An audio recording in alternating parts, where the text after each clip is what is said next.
aula. Ok. Ok, pessoal.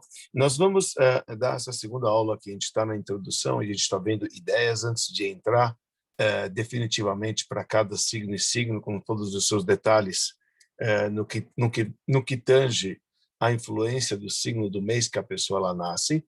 Então, nós estamos nessa aula de introdução. O que a gente viu praticamente na aula anterior, a gente estava vendo se existe poder para os planetas, a gente descobriu que realmente os planetas eles têm sim poder. Também vimos que a gente deve procurar de praxe ser íntegros com Hashem, quer dizer, não ficar procurando. E eu queria começar a aula, eu vou sempre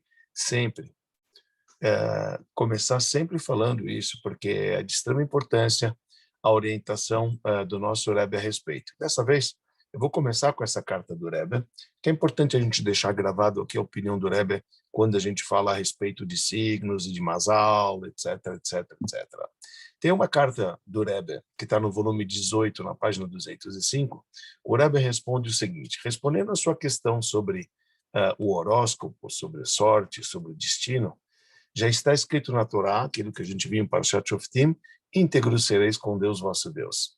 Então a gente não tem que ficar procurando o nosso mazal, nossa sorte, que vai ser no futuro, etc. E sim, e seguir o caminho do rei, o rei do mundo, que é a nossa Torá e mitzvot, ou seja, a pessoa deve se comportar diariamente com os assuntos que são de acordo com o código de leis, coisas parecidas, e aí nós temos a crença total que aquilo que o Talmud fala, que a gente vai estudar hoje, que em Mazal, isso que não tem Mazal do povo de Israel, vai se concretizar e o bom Deus vai nos guiar. Como está escrito, se a gente seguir os seus caminhos, então vou dar chuva no seu tempo e todas as bênçãos que estão descritas na Parashá. Quer dizer, a gente sai de princípio, eu gosto de frisar isso de antemão, apesar que nós vamos estudar, sim, o domínio das estrelas e a sorte, etc., como nossos sábios eles falam, que é o propósito desse curso, só que é sempre importante começar pelo fim, que nós devemos, de praxe, seguir a nossa vida confiando em Hashem e não ficar buscando e encanando, e ficar encanado com realmente o destino, sorte e estrelas. E isto, principalmente, por conta do trecho do Talmud que nós já vamos estudar, que é o trecho do Talmud de Shabbat, que é importante a gente passar por ele.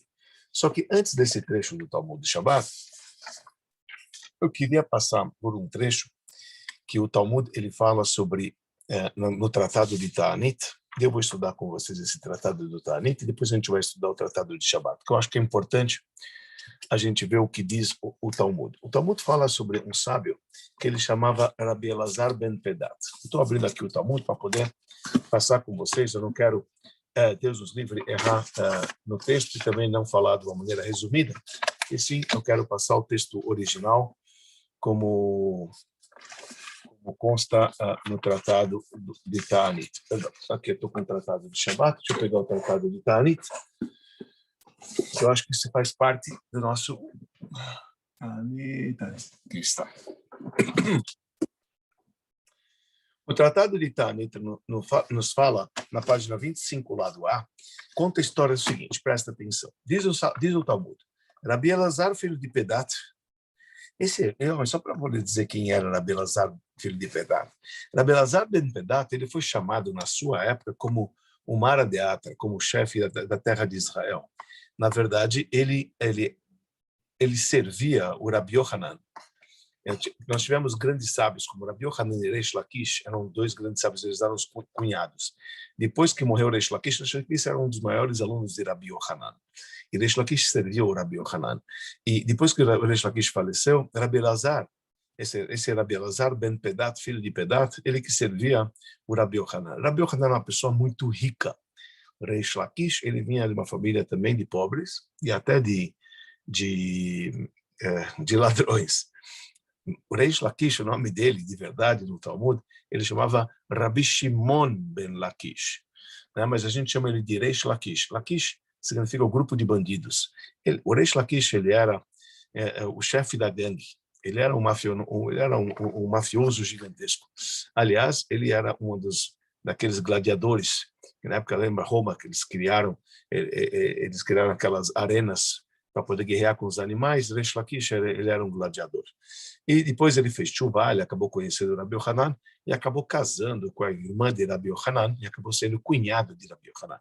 Quando o Reish Lakish ele faleceu, o Rabi Elazar ben Pedat, que é esse que do Talmud nos conta agora, ele se tornou o ajudante de Rabi Yohanan. Como a gente falou, Rabi Yohanan era muito rico, mas Rabi Elazar ben Pedat, ele era um sábio de uma extrema pobreza. Diz para nós o Talmud no Tratado de Ta'anit o seguinte, que Rabi Elazar ben Pedat estava difícil para ele a situação, Parnassá estava complicado a situação de Parnassá para ele. E ele precisava fazer um exame de sangue. Naquela época se tirava muito sangue.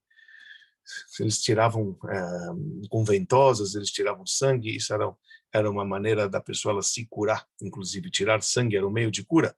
Então ele tirou sangue e ele precisava, coitado, ele precisava degustar alguma coisa, ele precisava comer alguma coisa. Ele não tinha nada mais do que um dente de alho. E ele pegou um dente de alho para poder comer. E ele era tão fraco, ele estava tão pobre que ele acabou desmaiando, tá certo? E acabou adormecendo. Os rabinos, quando viram que a situação estava difícil para Elazar ben Pedat, decidiram vir visitá-lo. E ele estava ainda desacordado, dormindo, e estava saindo faíscas da sua testa, quer dizer, estava uma luz assim muito grande da sua testa. E viram que mesmo ele no sono, mesmo ele desacordado, ele estava, aquela expressão que a gente diz na gíria, ele estava chorrindo, ele estava chorando e rindo ao mesmo tempo, chorando e rindo ao mesmo tempo. E os sábios ficaram estranhos, viram que a testa dele estava brilhando e ao mesmo tempo ele estava chorando e rindo ao mesmo tempo. Quando ele acordou, perguntaram para ele, por que chorastes, por que ristes, né? Por que você estava chorando e por que você estava rindo? Então ele disse para eles o seguinte, olha, eu vou te falar a verdade. Quando eu estava nessa situação aí caótica, passando mal, Deus veio me visitar. Deus veio me visitar, e aí eu não tive dúvida, aproveitei e perguntei para Deus, veja o nível de rabino aí que estamos falando. Eu aproveitei e perguntei para Deus, Deus, até quando está decretado que eu vou ter que sofrer nesse mundo? Até quando? Até quando? Me diga até quando eu vou sofrer nesse mundo. Estamos falando de um grande tzadik, um grande justo do Talmud, um Emorá, tá certo? Um grande mestre, tá, que vivia em Israel. Então ele falou, até quando eu vou sofrer nesse mundo? Quer dizer, até quando você vai, até quando, em outras palavras, ele estava querendo dizer, até quanto vai ser esse meu destino de sofrimento? Então disse para ele Deus, Elazar, meu filho, você gostaria que eu recriasse um mundo para que talvez você nascesse numa outra estrela predominante que lhe daria sustento? Imagina, quero dizer, Deus estava respondendo para ele, até quando você vai sofrer? Tua estrela que você nasceu é essa, meu amigo. Teu destino é esse. Esse é o teu destino, não há o que eu possa fazer. Para mim mudar o destino, Deus estava querendo dizer para ele, eu teria que reconstruir o mundo desde o início, para poder ver que o teu nascimento fosse num outro horário e não no horário da estrela que você nasceu. Então, ele respondeu para Deus, e você falou que para talvez, e mesmo assim seria talvez, né? Então ele chegou e falou para Deus, calma aí, Deus, para mim te responder se eu quero que você reconstrua o mundo para mim nascer numa estrela predominante de sustento para que eu fique rico, me diga uma coisa, eu tenho mais anos de vida, eu tenho mais anos vividos ou eu tenho muito mais anos para viver? Em outras palavras, eu já vivi uma certa idade. Agora eu quero saber se eu vou viver mais da metade dos anos que eu já vivi agora ou se eu já passei da metade dos anos da minha vida.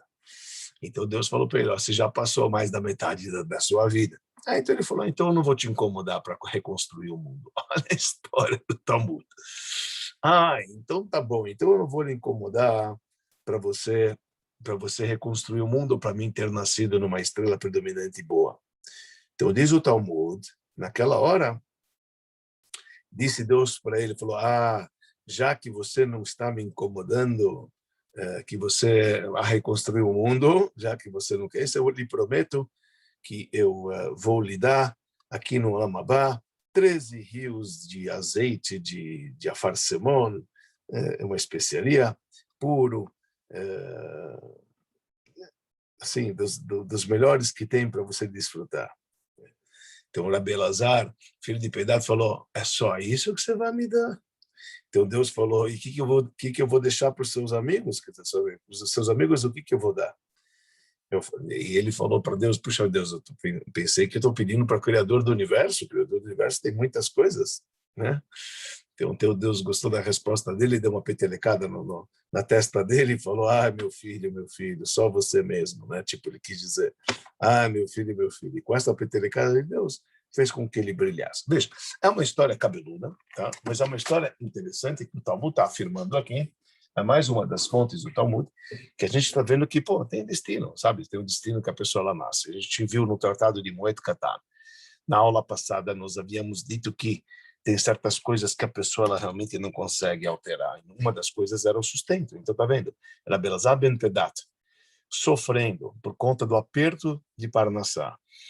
Queria saber de Deus até quando isso vai acontecer. E Deus falou, cara, teria que mudar o teu destino. Quer dizer que desta passagem que nós estamos vendo aqui no Talmud confirma a passagem da história que a gente tinha visto de Irava Hizda. Quem não viu, que veja a primeira aula que a gente viu sobre Irava Hizda, que um era rico e outro era pobre, que o Mazal sim determina filho, vida e sustento. A gente está vendo aqui dessa história de Rabi Elazar ben Pedat, também, que é assim que funciona.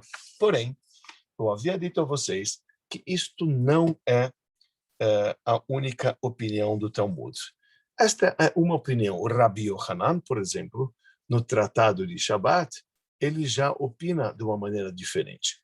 E aqui nós vamos recapitular essa passagem da Guimará do Shabat, que é importante a gente visualizar e estudar a linguagem dentro do Tratado de Shabat, para a gente ver que tem essa discussão, conforme o Rebbe ele escreveu na carta que nós iniciamos a aula de hoje, tá certo? Na carta que o Rebbe falou o seguinte, que em Mazal Israel. O Talmud, no Tratado de Shabat, na página 156, o Talmud questiona, será que tem Mazal para o povo de Israel ou não tem Mazal para o povo de Israel? Ou seja, o Mazal determina o que vai ser para a gente, sine qua non, que não que você possa fazer, como está escrito no Tratado de Moed Katan, ou não? Ou será que a pessoa ela pode fazer coisas que possa alterar o destino dele? Então, essa é a passagem do Talmud que a gente vai estudar agora no Tratado de Shabat, que é importante que a opinião distinta, diferente daquela que a gente estudou em Moed Katan, que a gente viu de Rav Hizda na aula anterior, e até mesmo desta que a gente acabou de estudar em Masechet Tanit, que aconteceu com Rabi Elazar ben Pedat. Diz para nós o Talmud o seguinte, na linguagem do Talmud, ele diz assim no Talmud, na página 156, lado A, então só para poder estudar um pouquinho da Gemara na linguagem dela, para vocês verem a profundidade do assunto que a gente está abordando. Diz o Talmud, divergiram os nossos sábios. Rabi Hanina diz, que o Mazal ele faz a pessoa ficar inteligente, o Mazal faz a pessoa ficar rica, e definitivamente tem destino para o povo de Israel, e pronto. Rabi Yohanan, ele diz, não tem Mazal para o povo de Israel.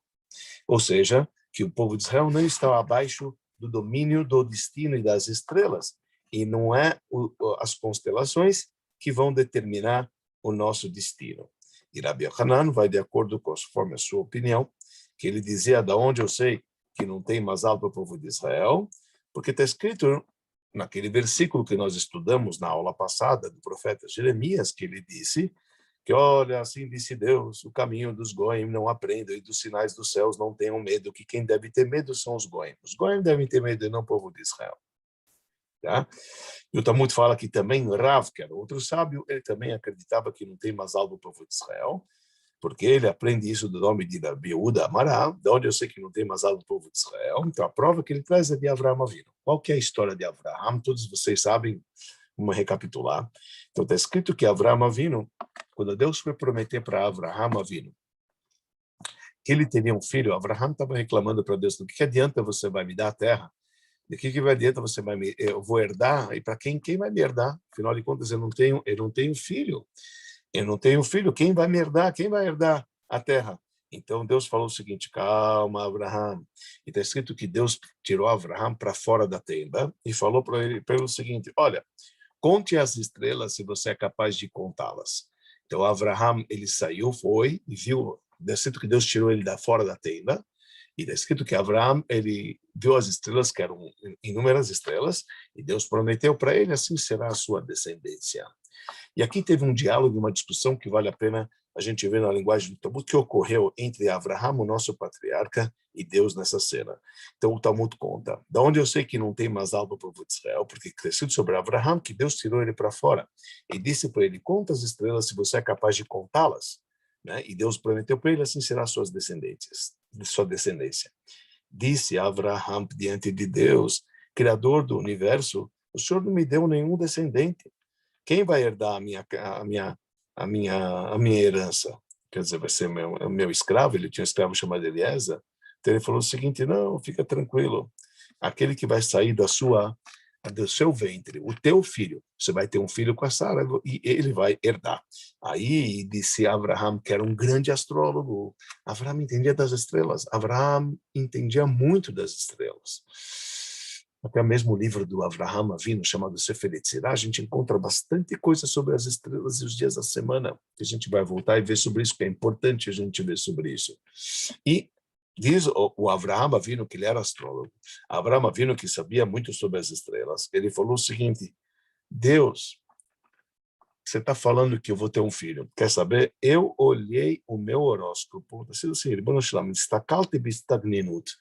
eu vi o meu horóscopo e eu vi que o planeta que regia na hora que eu nasci não me permite que eu tenha um filho. Eu não vou ter filhos, porque eu não tenho como ter filhos.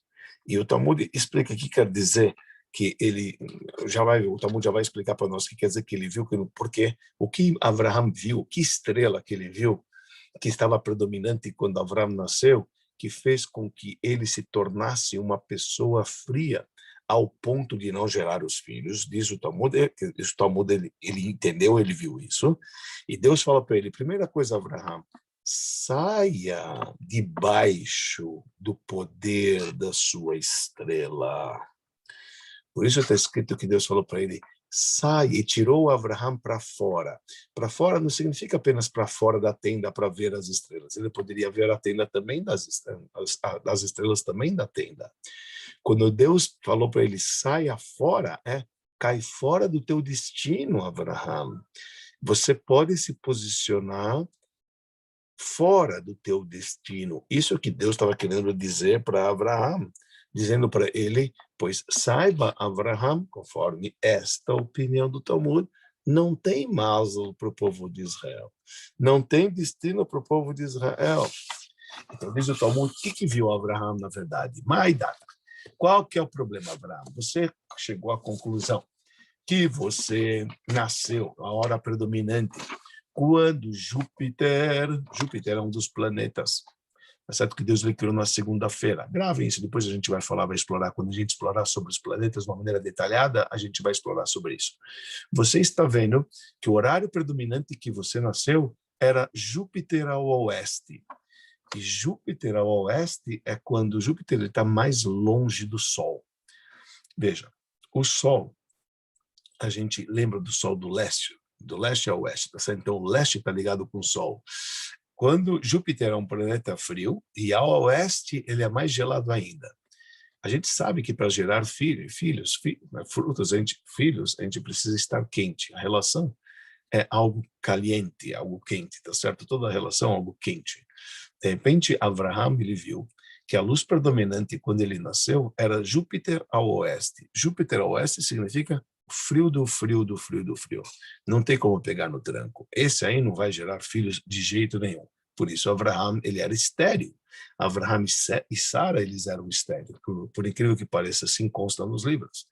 Então, disse Deus o seguinte, isso que você viu que teu planeta Júpiter, ele estava ao oeste, eu posso fazer, disse Deus, e colocar, recolocar o seu planeta ao leste, não ao oeste, que é frio, e sim ao leste, como está escrito no versículo, aquele que viu o leste o Júpiter pode chamar ele para poder voltar para o seu, por sua causa. Ponto. Quer dizer, o que Deus está querendo dizer? É verdade. Abraham, conforme a visão dos planetas que ele estudou, que ele entendeu, conforme o seu destino, ele era oriundo de um planeta frio e gelado que não ia conseguir colocar filho, que não ia gerar filhos. Mas Deus fala para ele, sai do seu horóscopo, posicione acima dele, não fica abaixo do domínio do teu horóscopo. Quer dizer que o quê? O Talmud quer trazer como prova que apesar que tem sim horóscopo, apesar que tem sim influência, tá certo? Sobre os planetas, sobre a nossa vida, porém, nós podemos sim nos posicionar acima do nosso horóscopo. Quer dizer, que tem, mas a gente pode se posicionar acima dele. Certo?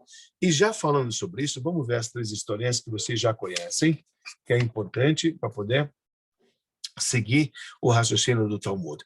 Nesta passagem, diferente das demais que a gente estudou anteriormente, tanto na primeira aula como na segunda, na primeira aula a gente viu que não tem como alterar o destino, 3 coisas vêm através do destino, não tem como alterar, que são filhos, vida e sustento.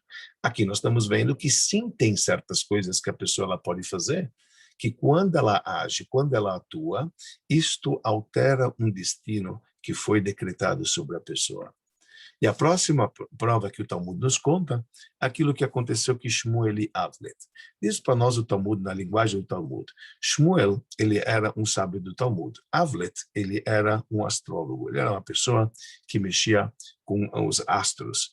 Diz o Talmud que Shmuel e Avlet, eles estavam sentados e eles estavam vendo trabalhadores que estavam indo próximo de um lago para cortar lenha.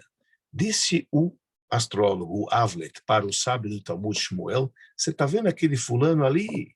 Saiba que hoje é o dia dele morrer. Uma cobra vai picar ele, uma cobra vai abatê-lo, uma cobra vai matá-lo. Disse Shmuel para o astrólogo, se ele é judeu, pode ser que ele vai voltar. E realmente eles estavam lá até o fim do dia, e de repente é a hora que as pessoas, os trabalhadores, deixam o seu ofício e voltam para sua casa. De repente o sujeito está voltando com a sua saca, e aí então Avlet ficou desesperado, que ele falou que ele ia morrer, e de repente o cara está voltando com a saca, significa que ele não morreu. Então Avlet se aproximou daquele sujeito e falou, posso ver o saco que você está carregando, as toras que você está carregando? Ele despejou aquelas toras e encontrou uma cobra partida ao meio. Quer dizer, realmente tinha uma cobra que era para poder abater esse sujeito, conforme as estrelas estavam, como estava prescrito nas estrelas. Quer dizer, esse homem ele era para morrer. Então Shmuel, imediatamente o sábio do Talmud, perguntou para aquele funcionário, o que fizeste de diferente hoje para que foste salvo da morte? Quer dizer, teu destino era morrer. Só que você deve ter feito algo que mudou o teu destino. E realmente ele contou. Ele diz o seguinte, cada dia tem uma pessoa que pega e recolhe toda a comida, que cada um tem que vir e trazer um pedaço de comida, e a gente come todo mundo em conjunto depois. Então cada um tem que pingar a comida, e tem uma pessoa que recolhe isso. E chegou um funcionário que ele não tinha pão para poder pingar, e então o que eu fiz? Sem que ninguém percebesse, eu fui lá para ele não se envergonhar, então eu acabei partindo o meu, fazendo com que realmente ninguém percebesse que ele pingou também, né? Então ele fez como se tivesse pego do cara, só para o cara não tinha, só para não envergonhá-lo na frente das pessoas. Disse Shmuel para aquele Avlet, lá para o astrólogo, e para esse funcionário, tá vendo? Já que você fez uma mitzvah, já que você fez um preceito bom, que você ajudou o próximo, então, disse Shmuel, é isso que está escrito no versículo no Provérbios do rei Salomão, que a tzedakah salva a pessoa da morte, e você então acabou sendo salvo da morte. Então, destinado para você morrer, mas graças à tzedakah que você fez, você foi salvo da morte. E não somente de uma morte convencional, até mesmo de uma morte muito estranha. A tzedakah, ela te salva, né? Não só de uma morte estranha, mas também de uma morte convencional. A tzedakah, ela ela ajuda. Em outras palavras, essa é a primeira prova que o Talmud nos conta com uma historinha que a pessoa ela pode se posicionar acima do destino, que apesar que o destino estava decretado que a pessoa ela deveria falecer de acordo com a estrela predominante dele, porém um ato que a pessoa ela faz de diferente naquele dia pode postergar e pode limar, pode literalmente tirar o decreto de morte sobre uma pessoa, como a gente viu que a tzedakah salva a pessoa da morte. O Talmud conta mais uma historinha famosa que aconteceu com Rabi Akiva. Também vai trazer a prova que não tem mais para o povo de Israel. Qual que é a história? Então diz o Talmud o seguinte, que Rabi Akiva, ele estava com a sua filha e os astrólogos falaram para ele o seguinte, olha, o dia que a tua filha for casar, ela vai ser picada por uma cobra e ela vai morrer no dia do casamento dela. Assim falaram para eles o seguinte. E então ela ficou muito preocupada, né? Imagina, ela escuta uma coisa dessa, né? E o que aconteceu? Então, diz o Talmud, naquele dia do casamento dela, após o casamento, ela pegou o grampo que estava na sua cabeça, que estava prendendo os seus cabelos, tá? E ela foi e fincou na parede, a parede era feita de palha, etc., para guardar aquele grampo, tá certo? E quando ela foi tirar o grampo para poder utilizar, ela viu que junto com o grampo veio uma cobra, porque quando ela fisgou o grampo na parede, ela fisgou justo no olho de uma cobra, que acabou matando a cobra. Quando ela pegou de manhã, ela viu que foi pegar o grampo e veio com uma cobra morta.